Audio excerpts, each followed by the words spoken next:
This call is now being recorded. Siempre debemos agradecer a Dios por todo lo que nos da. Y cuanto más si nos permite estudiar teología bíblica. Bueno, ¿y qué es teología bíblica? Es una forma de leer la palabra de Dios. Es hermenéutica pura. Asume que todos los autores de la palabra de Dios, junto con toda la totalidad de los libros de la Biblia, hablan de una sola historia que es inspirada por un solo autor. Pero como si fuera poco, nos habla de una sola persona, Cristo. Cristo y solamente Cristo. Eso es lo que nosotros tenemos que entender. Porque es que la teología bíblica responde a la pregunta, ¿cómo Dios ha revelado su palabra histórica y vitalmente? Porque la palabra de Dios es viva y eficaz. Todos tenemos muchísimo, pero muchísimo que aprender. Y la palabra de Dios nos ha sido dada para transformar la vida de las personas, para transformar mi vida, para transformar tu vida. Nos fue dada para vivirla. A veces escucho personas que me hablan mucho de Biblia, pero su testimonio, su ejemplo, su vida acalla esas palabras. Debo ser dominado por la palabra de Dios, porque llegará el día en que demos cuentas de cada una de nuestras acciones. Allí en Isaías, capítulo 66, versículo 2, dice el Señor, todo esto lo hizo mi mano, y así todas estas cosas llegaron a ser, declara el Señor. Pero a este miraré, al que es humilde y contrito de espíritu, y que tiembla ante mi palabra. ¿Estás listo? ¿Estás lista? Para estar frente a frente ante tu Señor, ante tu Salvador. ¿Estás preparado? Oremos. Padre, te damos gracias por este tiempo. Señor, sabemos que tú tienes el control. Anhelamos saber más de ti, conocerte más, Señor, pero sobre todo vivir más tu santa y bendita palabra. Espíritu Santo, tú nos enseñas que todos y cada uno de nosotros somos, hemos sido y seremos enseñados por ti. Toma el control. Gracias te damos. En el nombre de Jesús. Amén. Y realmente la teología bíblica, que es lo que hemos venido estudiando, es una disciplina. Es una disciplina. Por eso miércoles a miércoles no nos hemos salido, no es que vamos a mirar alguna cosa, no. Realmente es esencial para cuidar el corazón de la iglesia. O sea que sin teología bíblica no se cuida. Lo que realmente debemos entender es que la teología bíblica salvaguarda y guía a la iglesia de Cristo. Guarda a la iglesia de falsas historias y caminos equivocados, porque es un solo camino. Estamos viendo desde Génesis, vamos en Samuel. ¿Nos hemos desviado? No. Si nos damos cuenta, nuestro panorama tiene que ser abierto cada vez que vamos viendo la revelación progresiva de Dios. Eso es un buen camino. Ese es el mejor camino. Porque es que Dios lo único que quiere enseñarnos y mostrarnos a nosotros es su plan de redención. El único. Si Dios hubiese visto que lo que el mundo necesitaba era comida, hubiese enviado un buen chef. Si Dios hubiese visto que lo que el mundo necesitaba era justicia, hubiese enviado un buen juez. Si Dios hubiese visto que lo que el mundo necesitaba eran médicos, medicina o sanar enfermos, hubiese enviado al doctor, a un buen doctor. O si Dios hubiese visto que necesitábamos educación, hubiese enviado un buen maestro. Pero Dios envió a su único hijo, nacido de mujer y nacido bajo la ley, porque nosotros estábamos separados de Dios. Éramos pecadores. Y esto es lo que la teología bíblica nos quiere enseñar a nosotros. ¿Qué hemos visto desde Génesis hasta Samuel? El protoevangelio. Génesis capítulo 3, versículo 15, la primera vez que el evangelio ha sido declarado. Y de ahí para acá hemos visto Cristo, Cristo, Cristo y solamente Cristo. Evangelio, evangelio, evangelio. Jesús es la simiente de la mujer. Y pondré enemistad entre ti y la mujer, entre tu simiente y la simiente suya. Este te herirá en la cabeza y tú le herirás en el calcañar. Vimos en Éxodo cómo Él es el Cordero de la Pascua. Juan lo dijo, he aquí, el Cordero de Dios que quita el pecado del mundo. Vimos en Levítico que Él es nuestro sumo sacerdote. Ya no hay más sacrificios. Ya no hay más sangre. La sangre del único Hijo de Dios. Y despojando a los principados y a las potestades, les dio, venciéndolos en la cruz del Calvario. Cristo venció. Vemos en Números cómo Él es la columna de la nube en el día y la columna de fuego en la noche. Lo vimos, su protección. Vimos en Deuteronomio que Él es el profeta semejante a Moisés. En Josué vimos que Él es el capitán de nuestra salvación. En Jueces es nuestro juez, nuestro legislador. En Ruth, nuestro pariente redentor. Y aquí en el libro de Samuel, que es el que estamos estudiando en este momento, Él es nuestro profeta de suma confianza, de suma esperanza. Es la firme seguridad que tiene todo creyente, que Él dijo que vendría y vino, que moriría y murió, y dijo que volvería, y Él volverá. Cristo viene pronto. ¡Aleluya! ¿Y qué estamos viendo aquí en el libro de Samuel? Bueno, hemos venido viendo que el libro de Samuel nos cuenta tres historias. Samuel, Saúl y David. Vimos que el autor puede llegar a ser el mismo Samuel, también Natán, también Gad. Pero lo vamos a dejar como si fuese anónimo. También dijimos que era un solo libro y los traductores de la Septuaginta los separaron y nosotros hemos conservado esta división desde entonces. Vimos también que los eventos de primero de Samuel abarcan aproximadamente 100 años y los eventos de segundo de Samuel abarcan aproximadamente 40 años. Pero ¿cuál es el propósito de la escritura de primero y segundo de Samuel, que nosotros estamos llamando únicamente Samuel? Bueno, realmente es registrar, es contarnos, es narrarnos la historia de Israel en la tierra de Canaán durante la transición. Vamos a llamarlo transición. También podemos decir durante el cambio, durante la transformación de ser gobernados por jueces a convertirse en una nación única bajo el gobierno de reyes.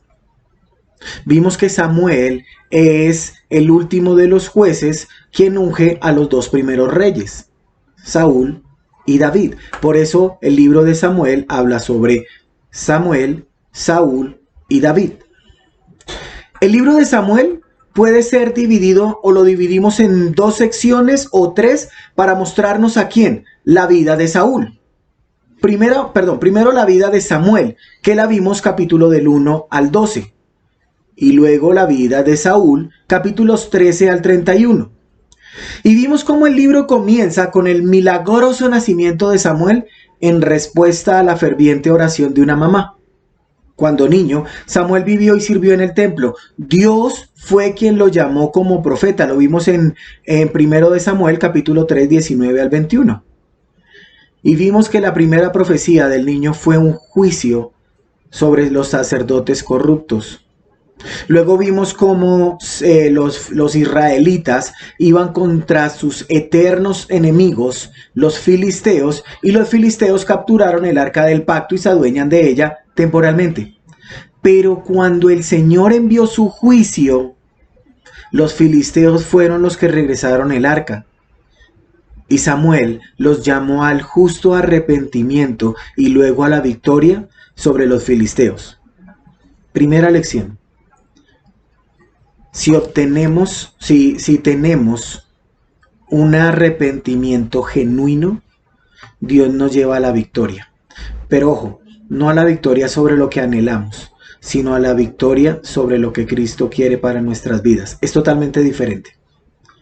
El pueblo de Israel, queriendo ser como las demás naciones, anhela, desea, busca y pide un rey. Y Samuel se disgustó sobre sus demandas. Luego vimos a un hombre como como Saúl, y él disfruta de un éxito bien bueno, bien chévere. Vimos cómo Saúl disfrutaba de algo supremamente bueno, era uno con Dios.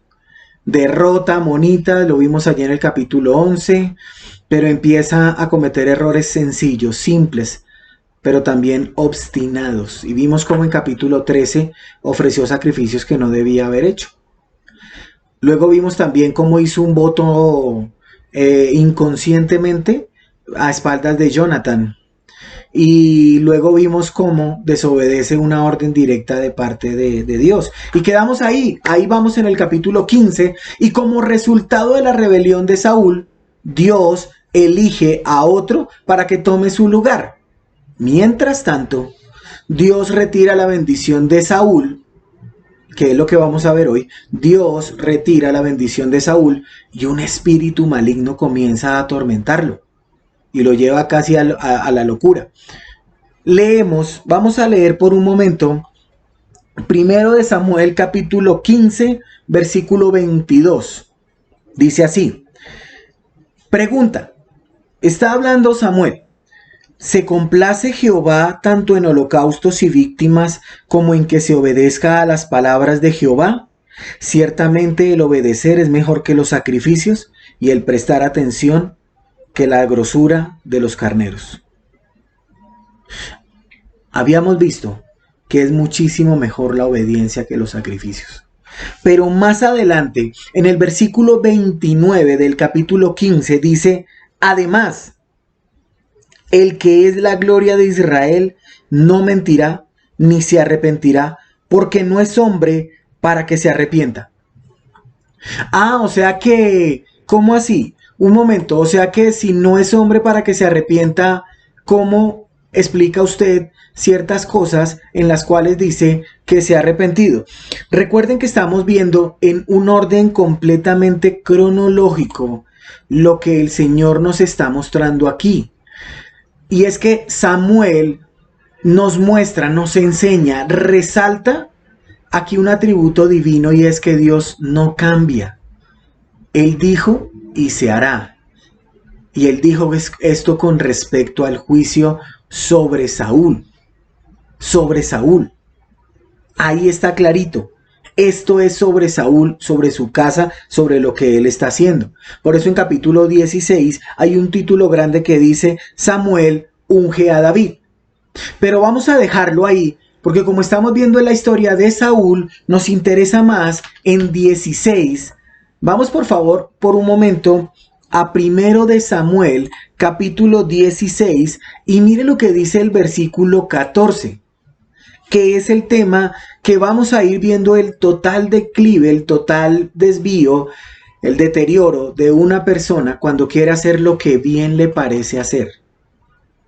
Damas y caballeros que nos escuchan en esta noche, a esta hora, es muy importante que entendamos que Dios tiene un plan y una orden para cada uno de nosotros y nos la transmite en su palabra. 16:14 dice, y el espíritu del Señor se apartó de Saúl, y un espíritu malo de parte del Señor le atormentaba. Cuando comenzó a subir David, Saúl empezó a menguar. Un lento y penoso menguar de Saúl. Ya sin el mover, sin el estar, sin el sentir del Espíritu Santo de Dios, Saúl ya no era una persona efectiva. Ya no era ese rey que Dios quería, ese corregente, ese príncipe. Ya no hacía lo que él quería. Ojo, alguna persona pregunta, bueno, ¿creyente o no creyente? Sencillo. ¿Por qué pecado se pierde la salvación? Por ninguno. Ningún pecado nos puede a nosotros quitar la salvación. Pero también tengamos mucho cuidado, porque el mucho pecar trae consecuencias. Y lo vamos a ver hoy como la muerte de Saúl. Realmente para nosotros tiene que ser importante entender de que sin la guía, sin la dirección del Espíritu Santo de Dios, no somos efectivos en la obra de Cristo. Y Saúl no lo era. Y dice la Biblia que un espíritu lo atormentaba. Ya empezó a ser una persona más susceptible, más cositera. Me encantan esas personas cositeras. ¿No has notado que cuando entran a la ducha y ven el jabón lleno de pelo? Uy, eso. La crema dental así, la toalla así. Sí, se vuelven susceptibles. Y el juicio que llegan a tener es muy dudoso. Y empiezan a temer cierta clase de cosas. Y comienzan a experimentar el juicio de Dios en formas depresivas, iras. Empiezan a ver cosas que no son. Pero mamá, si es que yo no lo hago por molestarla. Sí, es que usted lo hace es porque me quiere ver a mí así, de esa forma. Pero papá, si es que... Papá, pero entiéndame que yo no lo hice, pero es que usted sabe que a mí no me gusta ver. Cuando habla de un espíritu malo, Dios en su soberanía permitió que esto sucediese. Vimos un ejemplo allí en Jueces capítulo 9, cuando envió Dios un mal espíritu entre Abimelech y los hombres de Siquem. Pero el caso que más se nos presenta a nosotros es cuando Satanás le pide permiso a Dios para Job. ¿Recuerdan? Dice Job capítulo 1 versículo 6, un día vinieron a presentarse delante de Jehová los hijos de Dios, entre los cuales estaba también Satanás. O sea que Satanás es hijo de Dios. Cuando lleguemos allá lo vamos a averiguar. Y dijo Jehová a Satanás, ¿de dónde vienes? Respondiendo Satanás a Jehová, dijo, de rodear la tierra y de andar por ella. ¿Dónde estabas hoy? ¿A cuánto le predicaste? ¿A cuánto le dijiste? No me diga que estaba rodeando la tierra y andaba por ella nomás. Y Jehová dijo a Satanás, nos damos cuenta que es Jehová quien le permite esto a Satanás. ¿Con qué propósito? Con el propósito de establecer el trono que iba a heredar, iba a tener el rey David. Todo tiene un propósito. Este espíritu le podemos llamar que sea un mensajero de Satanás. No busquemos más donde no lo hay. No lo busquemos, así de simple. O sea que puede una persona, no. O sea que no. Sencillamente si nosotros tenemos el Espíritu Santo de Dios, Él es quien gobierna en nuestra vida. Punto. Y los de afuera, no me preocupe por los de afuera, preocupémonos por usted y por mí. Ya. Eso es lo que nosotros tenemos que hacer. Lo cierto es que este espíritu demoníaco atacaba a Saúl desde afuera, porque no hay evidencia de posesión. Eso de que empiezan a temblar y empiezan a... No, eso no dice la Biblia. Hasta para eso el Señor es recto. Dice versículo 2 que los criados de Saúl le dijeron, he aquí ahora hay un espíritu malo de parte de Dios, te atormenta. ¿Sí? Te atormenta. No dice que lo poseía. ¿Que escuchaba voces? ¿Veía cosas? Pero dice que lo atormentaba. Ordene ahora nuestro Señor a tus siervos que están delante de ti que busquen un hombre que sepa tocar el arpa. Y cuando el espíritu malo de parte de Dios esté sobre ti, Él tocará el arpa con su mano y te pondrás bien. ¿De dónde sacaron esas conclusiones? Pues sencillo, Dios está trabajando en todo, porque Dios tiene el control. Y Dios empleó el mal que había venido sobre Saúl con el firme propósito de ¿qué? Pues de meter a David en la corte del rey. Porque necesitaba que David fuese reconocido. ¿Y qué mejor que hay? ¿Se imagina ya en Israel? En la BBN Israel. Mire cómo le parece que allá Saúl está que canta esos himnos todos bonitos. Alzaré mis ojos a los montes. ¿De dónde vendrá mi socorro? Y Saúl queda tranquilo. El Señor es mi pastor y nada me faltará. Y Saúl queda dormidito. Lo cierto es que lo que nosotros tenemos que entender es que mientras Saúl decaía, David subía. Y eso es lo que nosotros tenemos que mirar de un hombre como Saúl. Saúl siempre iba o estaba en este momento en un completo declive. Capítulo 18 nos enseña a nosotros sobre una bella historia de amigos. ¿Se acuerdan que cuando vimos a Ruth y su suegra decíamos que hay iglesias lésbicas con este propósito? Pues bien, hay iglesias homosexuales que dicen que David y Jonathan tenían más que una amistad. Y como aquí dice que David y Jonathan se dieron un beso, entonces ellos dicen que eso es permitido. Mentira, es una blasfemia. Satanás, como siempre, utilizando las cosas que no deben ser. Pero eso lo vamos a ver en su momento cuando sea la historia de David. 18:6. Dice así la palabra de Dios. Y aconteció que cuando regresaban, al volver David de matar al filisteo, las mujeres de todas las ciudades de Israel salían cantando y danzando al encuentro del rey Saúl, con panderos, cánticos de júbilo y con instrumentos musicales. Las mujeres cantaban mientras tocaban y decían: Saúl ha matado a sus miles y David a sus 10,000. Entonces Saúl se enfureció, pues este dicho le desagradó y dijo: han atribuido a David 10,000, pero a mí me han atribuido miles. ¿Qué más falta sino el reino? De aquel día en adelante, Saúl miró a David con recelo. Celos. Es que esa persona sí hace las cosas bien. Y se nota. Y se le nota. Uy, esa persona no. ¿Y por qué no oras por ella? ¿O por qué no oro por ella? ¿Por qué? Porque realmente estamos pasando por la misma situación que Saúl. Ojo, yo quiero ser claro en algo. La teología bíblica nos enseña a nosotros el plan de redención. A veces parece que estuviésemos mirando o estudiando o analizando hombres. Saúl, un hombre conforme al corazón de Saúl. ¿Cómo así? Sí. ¿Cómo está tu corazón delante de Dios? Porque mire lo que dice versículo 10. Aconteció nuevamente. Aconteció y aconteció al día siguiente que un espíritu malo de parte de Dios se apoderó de Saúl y éste deliraba en medio de la casa. Mientras David tocaba el arpa con su mano como de costumbre, Saúl tenía la lanza en la mano. Y arrojó Saúl la lanza, pues se dijo: clavaré a David en la pared, pero David lo evadió 2 veces. Mas Saúl temía a David porque el Señor estaba con él. Y se había apartado de Saúl, él ya lo sabía.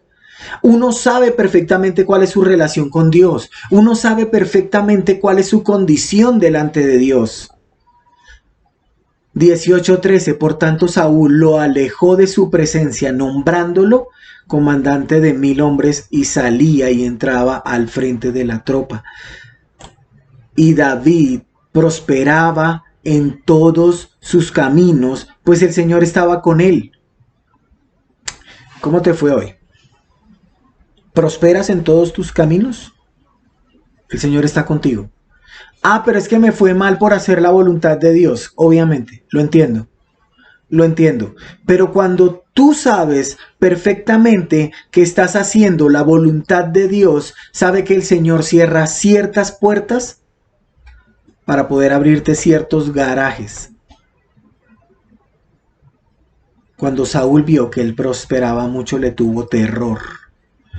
Pero todo Israel y Judá amaba a David porque él salía y entraba delante de ellos.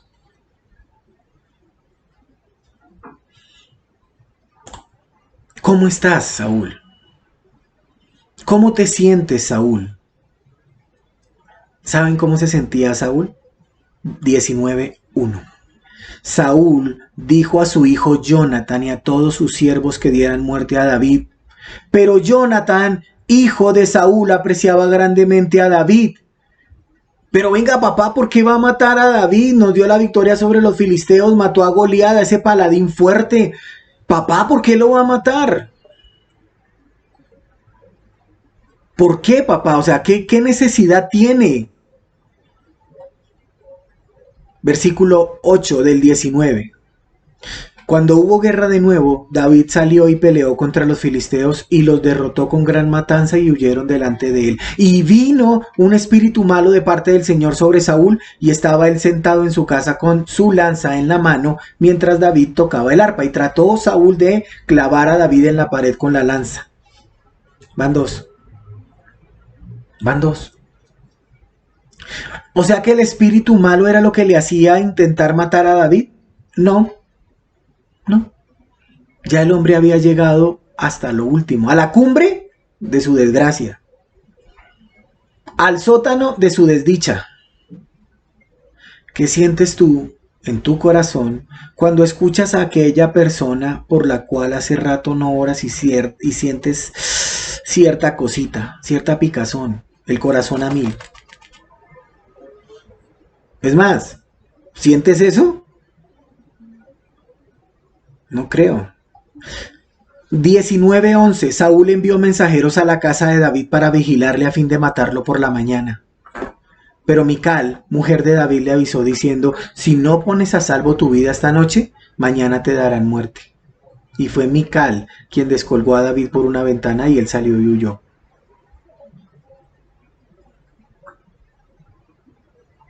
Imaginémonos por un momento la fuerza con que Saúl anhelaba matar a este hombre. Versículo 17 del 19. Y Saúl dijo a Mical: pero ojo con esta pregunta, por favor no lo leamos tan a la ligera. ¿Por qué me has engañado de esta manera? Y has dejado ir a mi enemigo de modo que ha escapado. ¿Sí? Yo me imagino a ese hombre colérico, enojado, furibundo. ¿Por qué me has engañado de esta manera? Y has dejado ir a mi enemigo. Y Mical le dijo: mira, es que si el tipo me dijo que yo no lo dejaba ir, me mataba. Y se fue David para Naiot, allí en Ramá. ¿Se acuerdan lo que pasó allí en Naiot de Ramá? Es impresionante lo que la historia a nosotros nos tiene que decir de David. Pero recordemos algo, estamos viendo a Saúl. Estamos viendo solamente a Saúl, aquel príncipe que fue escogido, aquel hombre que empezó bien, aquel hombre que fue humilde, aquel hombre que era obediente, aquel hombre que realmente hacía caso a su papá, aquel hombre que describía la Biblia como un joven bien parecido y además alto. Un hijo obediente de su papito, un hijo prudente, sensato, cauteloso, un hombre con una personalidad arrolladora, humilde y tímido, un hombre que Dios le dio señales para confirmar su reinado, pero un hombre que no caminó con Dios, un hombre que se prefirió a sí mismo por encima de Dios, su pueblo, su familia, sus quehaceres. Y cayó tan bajo, pero tan bajo, que mire lo que hizo allí en Nob. Primero de Samuel, capítulo 22, versículo 6. Entonces oyó Saúl, primero de Samuel 22, 6. Entonces oyó Saúl que David y los hombres que estaban con él habían sido descubiertos. Saúl estaba en Gibea, sentado bajo un tamarisco en el alto, con su lanza en la mano, y todos sus siervos estaban de pie alrededor de él. Y Saúl dijo a sus siervos que estaban a su alrededor: oídme ahora, hijos de Benjamín. ¿Os dará también el hijo de Isaí a todos vosotros campos y viñas? Refiriéndose a David. ¿Os hará a todos comandantes de miles y comandantes de cientos? Porque todos vosotros habéis conspirado contra mí, y no hay quien me revele cuando mi hijo hace un pacto con el hijo de Isaí. Tampoco hay entre vosotros quien tenga piedad de mí ni me revele que mi hijo ha instigado a mi siervo contra mí para tenderme emboscada como sucede hoy. Entonces respondió Doeg, edomita, que estaba junto a los siervos de Saúl, y dijo: yo vi al hijo de Isaí venir a Nob, a donde estaba Abimelech, hijo de Ahitob. Y consultó el Señor por él, le dio provisiones y le dio la espada de Goliat el filisteo. El reycito mandó llamar al sacerdote Ahimelech, hijo de Ahitob, y a toda la casa de su padre, los sacerdotes que estaban en Nob, y todos ellos vinieron al rey. Y Saúl dijo: escucha ahora, hijo de Ahitob. Y éste respondió: heme aquí, mi señor. Y dijo Saúl: ¿por qué tú y el hijo de Isaí habéis conspirado contra mí, dándole pan y una espada, y has consultado a Dios por él para que se rebele contra mí, tendiéndome una emboscada, como sucede hoy? El tipo ya estaba enfermo. Respondió Ahimelech al rey y dijo: ¿y quién entre todos tus siervos es tan fiel como David, yerno del rey, jefe de tu guardia? O sea, mire lo que le está diciendo a Ahimelech. Es tu siervo, es fiel, es tu yerno, es el jefe de tu guardia, y aparte de eso es el más honrado en tu casa. ¿Acaso comencé hoy a consultar a Dios por él? Lejos esté esto de mí, no culpe el rey de nada a su siervo ni a ninguno de la casa de mi padre, porque tu siervo no tiene ni idea de lo que usted me está hablando. Pero el rey dijo: ciertamente morirás, Ahimelech, tú y toda la casa de tu padre. Y el rey dijo a los guardias que le asistían: volveos y dad muerte a los sacerdotes del Señor, porque la mano de ellos está con David, y porque sabía que él estaba huyendo y no me lo revelaron. Pero los siervos del Señor, del rey, no quisieron levantar la mano contra los sacerdotes de Jehová. Entonces el rey dijo a Doeg: vuélvete y ataca a los sacerdotes. Y Doeg edomita se volvió y atacó a los sacerdotes y mató aquel día 85 hombres que vestían el efod de lino.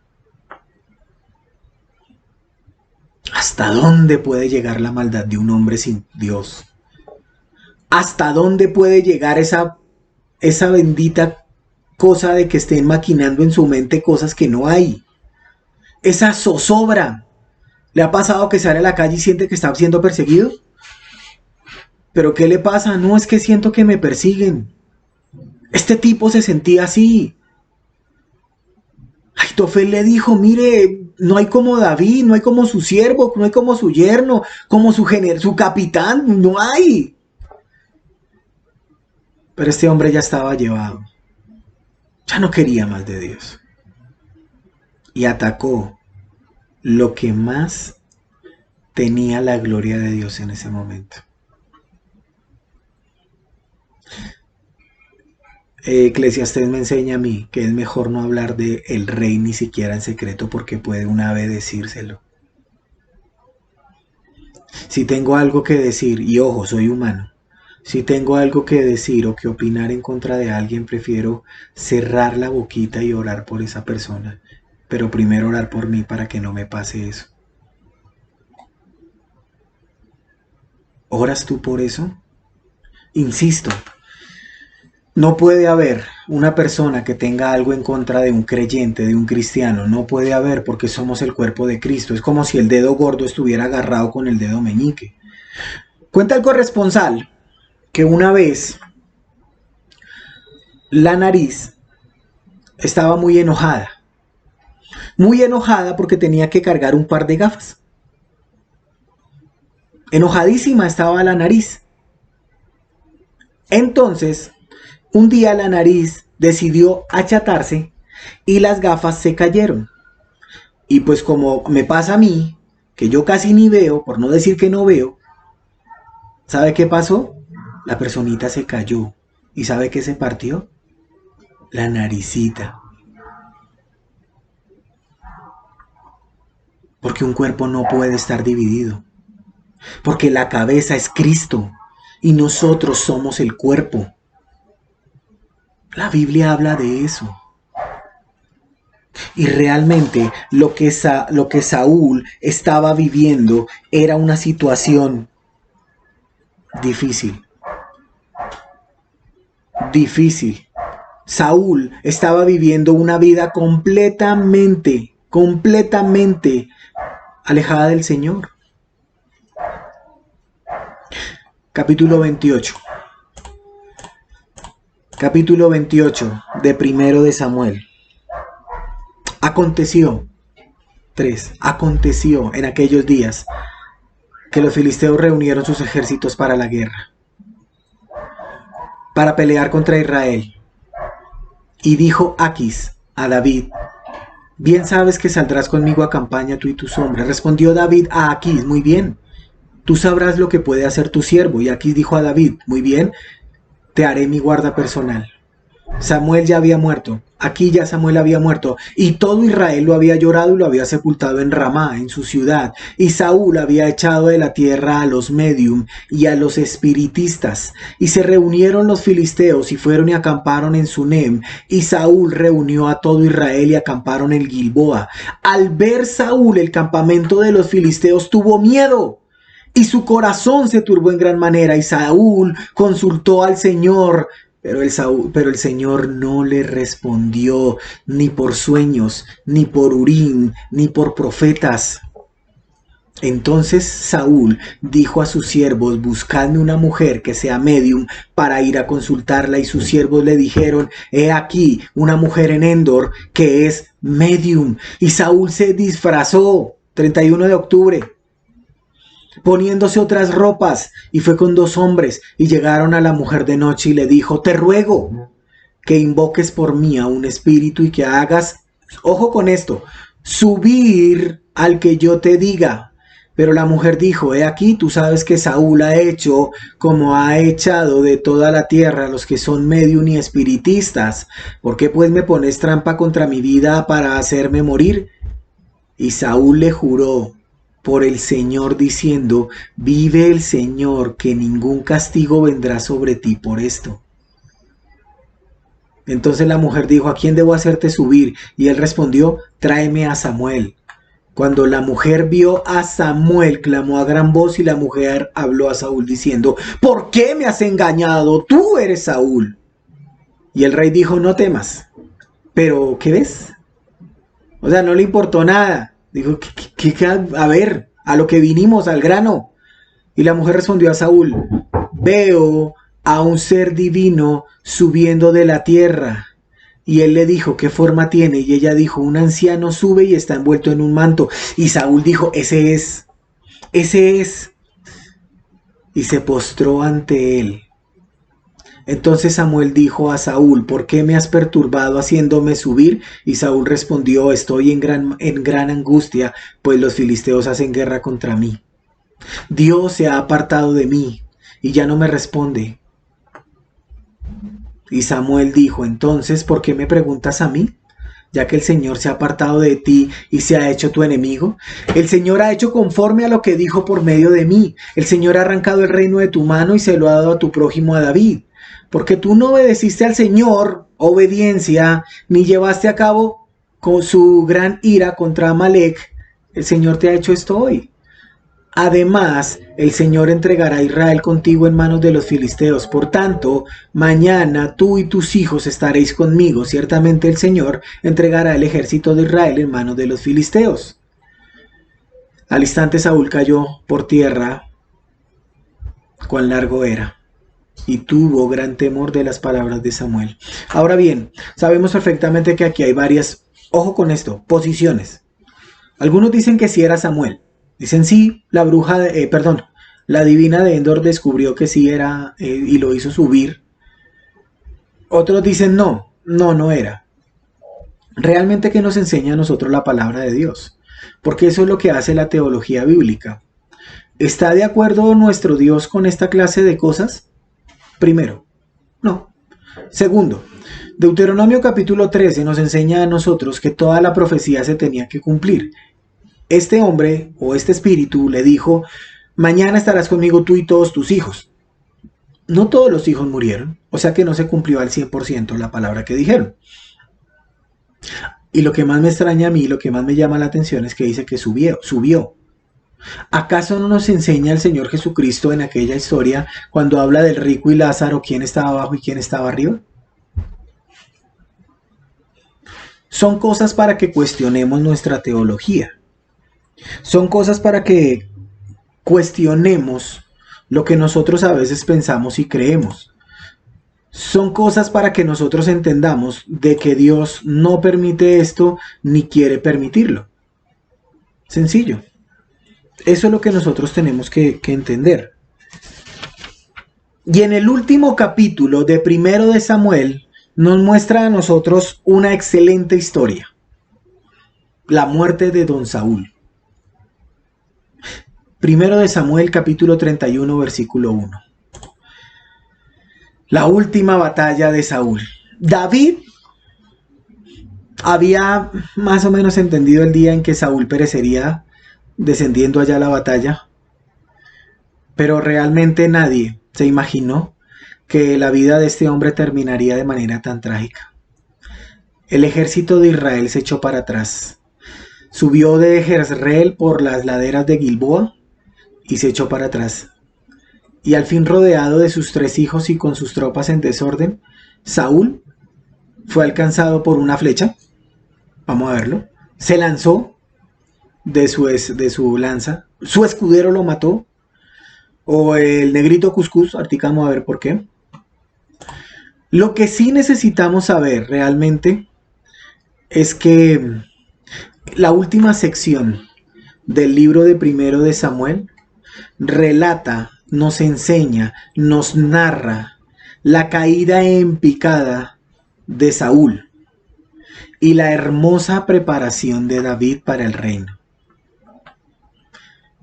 Cuando comenzamos la historia de Saúl, comienza con Samuel llorando por Saúl como se lloraría por los muertos. Y realmente la historia termina aquí del 1 al 13, nos muestra cómo esta historia realmente culmina. Pone fin a un hombre alejado completamente de Dios. Completamente de Dios. Los filisteos, dice 31:1, los filisteos pelearon contra Israel y los hombres de Israel huyeron delante de los filisteos y cayeron muertos en el monte Gilboa.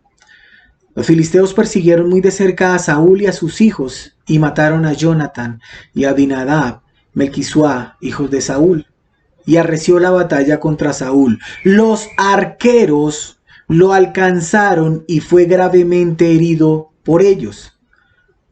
Entonces Saúl dijo a su escudero: saca tu espada, traspásame con ella, no sea que vengan estos incircuncisos y me traspasen y hagan burla de mí. Pero su escudero no quiso, porque tenía mucho miedo. Por lo cual Saúl tomó su espada y se echó sobre ella. Al ver su escudero que Saúl había muerto, él también se echó sobre su espada y murió con él. Versículo 6. Así murió aquel día junto con sus 3 hijos, su escudero y todos sus hombres. Realmente la cuestión aquí es si todos emplea realmente un sentido limitado o ilimitado, único o grande. Realmente lo que tenemos que considerar aquí es que es algo limitado. No es necesario concluir que cada uno de los 3.000 hombres de Saúl murió aquel día, sin escapar ninguno. O sea, murieron todos los... No. Lo que nos quiere comunicar realmente el texto, la Biblia nos quiere enseñar a nosotros, es que hubo gran mortandad. Hubo gran mortandad. Y esto nos debe causar a nosotros tristeza. De ver que un error de un hombre puede causar muerte espiritual a muchos. ¿A quién seguimos? ¿A Cristo y su palabra? ¿O seguimos a un hombre? ¿Realmente lo que escuchamos lo filtramos por la palabra de Dios? ¿O nos estamos ya acostumbrando a escuchar cierta clase de cosas. Porque esto es lo que le está pasando al pueblo de Israel. Esto es lo que viene incitando al pueblo de Israel. El suicidio no era tan común entre los israelitas. Realmente, si yo veo a Abimelech allí en Jueces capítulo 9, versículo 54, dice que en esa época estaba Abimelech. Dice la palabra de Dios que Abimelech llamó apresuradamente a su escudero y dijo: saca tu espada y mátame, para que no se diga de mí, una mujer lo mató. ¿Recuerdan? Y su escudero lo atravesó y murió. Una opción. También vimos cuando Sansón se quita la vida tomándose de los dos pilares y tumbándolos y matando ese día a más filisteos de los que habían muerto en todas las batallas. Aquí lo podemos considerar como un caso muy similar. Y ojo con esto, cabe la pregunta: ¿puede un cristiano suicidarse?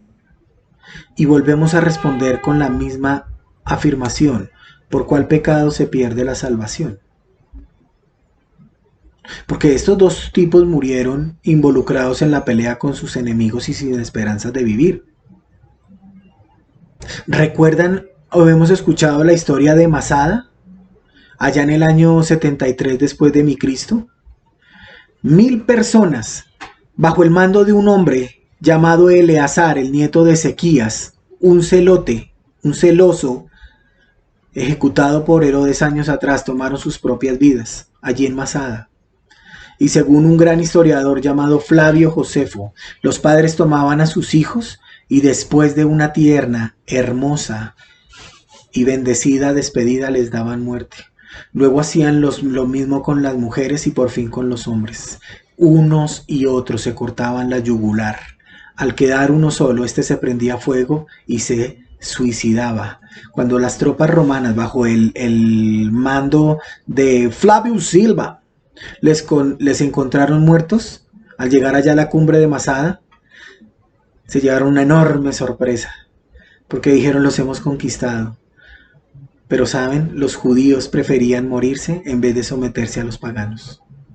Saúl, a pesar de su desesperación, nunca se hubiera suicidado si no hubiese estado completamente seguro que iba a caer en manos de los filisteos. Hemos visto 3 casos. Vimos 3 casos donde hombres se suicidaron: Abimelech y Sansón. Pero realmente podemos saber a ciencia cierta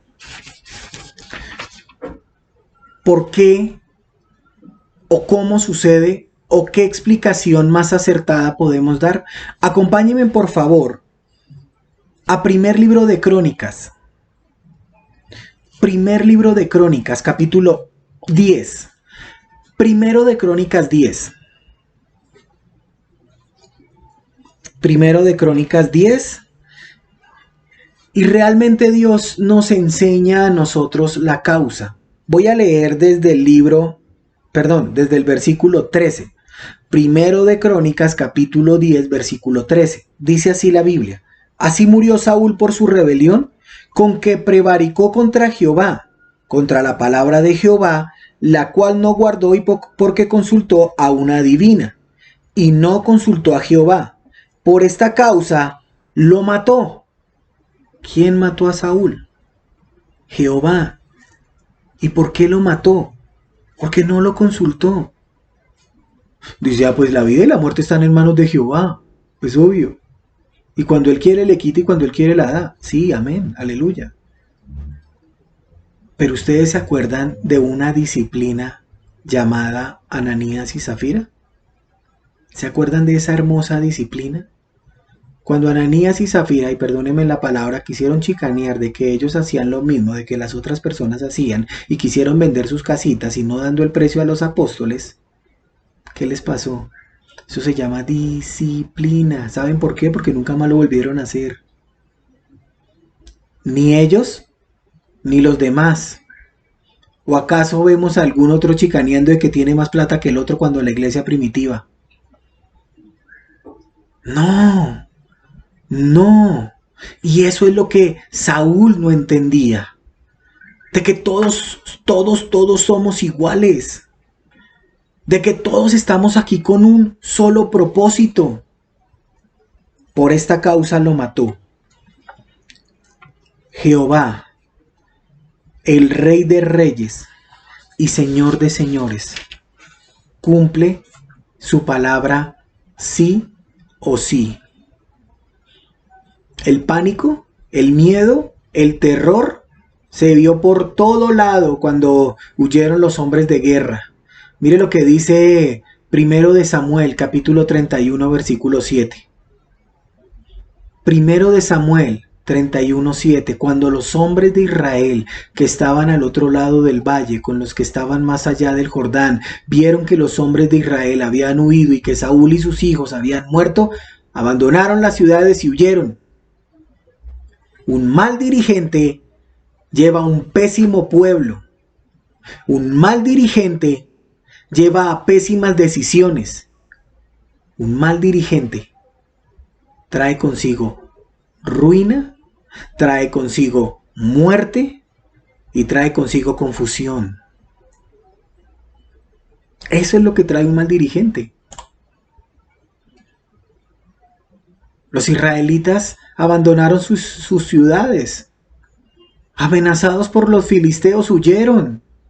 Toda la zona cayó en manos de los enemigos. Toda la zona, que es lo que estamos viendo hoy en el plan de redención. ¿Te dejas guiar por la palabra de Dios? Todas tus necesidades, toma de decisiones, crianza de tus hijos, van guiadas de la palabra de Dios. Porque toda la zona de Israel cayó en manos de los enemigos. Y esto realmente representó la mayor toma de los filisteos al cruzar el río Jordán y ocupar todas las ciudades ubicadas en la llanura. Tremendo. Por eso debemos tener muy en cuenta que la teología bíblica a nosotros nos permite leer la Biblia. Pero, damas y caballeros, no es leer por leer, ni es inventar por inventar. Es que dice Dios en su palabra. No es pongámonos a leer aquí, sino que te sirve para tu vida y para mi vida. Aquí todos tenemos el mismo precio y es la sangre de Cristo. Punto. No hay nadie más que nadie. Cuando los filisteos encontraron el cuerpo de Saúl, le cortaron la cabeza. Miremos lo que dice 8. Y sucedió que al día siguiente, 31:8. Sucedió que al día siguiente, cuando vinieron los filisteos a despojar a los muertos, hallaron a Saúl y a sus 3 hijos caídos en el monte Gilboa. Le cortaron la cabeza y lo despojaron de sus armas y enviaron mensajeros por toda la tierra de los filisteos para que llevaran buenas nuevas a la casa de sus ídolos y al pueblo. ¿Buenas nuevas? Pusieron sus armas en el templo de Astarot y ataron su cuerpo al muro de Betzán. Lo que más detestaba o lo que menos quería este hombrecito fue lo que más y lo primerito que le sucedió. ¿Recuerdan cómo murió Goliat? David cogió con una onda y ¡pum! Y luego él fue corriendo, cogió su propia espada ¿Y cómo murió Saúl? Los filisteos tomaron venganza e hicieron lo mismo al gigante de Israel. Aquel que era de los hombros para arriba, el más alto de todo el pueblo. Qué triste historia. Si tú mueres hoy, ¿dónde pasarás la eternidad? ¿Con Cristo para vida eterna? ¿O sin Cristo para condenación eterna? Todos los caminos y todas las decisiones que tú tomes sí o sí te llevarán a Dios. Todos los caminos sí conducen a Roma, así como todos los caminos conducen a Dios. Algún día tú y yo estaremos frente a frente, cara a cara, espero verle, más allá del cielo azul. Damas y caballeros, vivimos en este mundo, pero no somos de este mundo. Tenemos que pensar realmente a quién estamos agradando y a quién estamos alabando. Ojo con esto, porque si exaltas a un hombre, serás humillado. Porque el único que merece la gloria y la exaltación se llama Jesucristo, el que murió por ti en una cruz. Dios conoce las intenciones de tu corazón. Si tú estás alabando y exaltando a tus hijos, a tu cónyuge, a tu trabajo, a tu pastor, A, O, I, E, de todas esas cosas darás cuentas.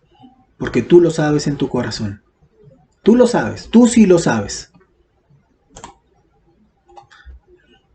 Cuando oyeron los habitantes, versículo 11, los habitantes de Jabes de Galaad, lo que los filisteos habían hecho a Saúl, se levantaron todos los hombres valientes y caminando toda la noche tomaron el cuerpo de Saúl, los cuerpos de sus hijos, y volviendo a Jabes los quemaron allí. Y tomando sus huesos los enterraron debajo del tamarisco en Jabes y ayunaron 7 días. Damas y caballeros, hemos terminado la historia más trágica de toda la palabra de Dios, y digo de toda porque este tipo comenzó bien y terminó mal. Comenzó con Dios y terminó sin Él.